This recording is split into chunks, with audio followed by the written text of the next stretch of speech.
平常时都要注意安全哦。这几年，时不时都会看到行动电源掉火烧的事件。经济部标准检验局进前有公告5种，大约88000粒行动电源有安全疑虑，爱来回收。嘛有增加3大检验规定。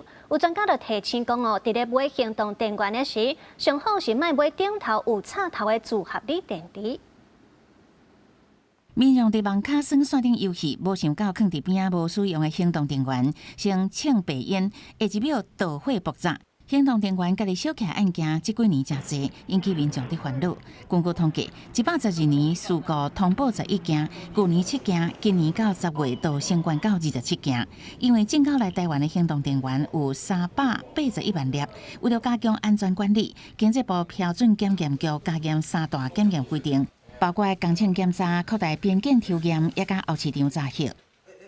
那我们会定期派这个相关的人员到现场去做确认，这个制程是不是符合规定，提高边境抽批的这个比例上面哦。那我们在行动电源这个品项，我们从上个月开始已经提高10倍的这个抽批的这个比例哦。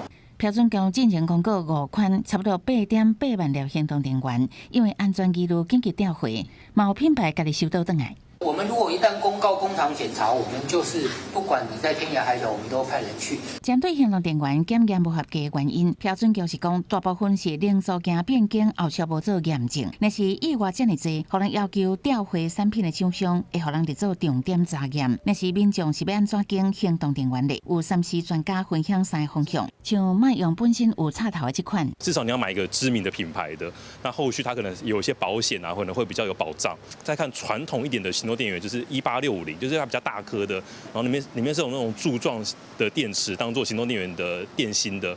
那这种的话，其实相对于稳定一些些。标准局是讲，民众购买时阵应该认明开头的 BSMI 标章，加完整的中文标示。使用时阵避免伫高温高湿的环境，若是出现无正常膨起来，还是破起的情形，爱随换起来。公司新闻采访报道。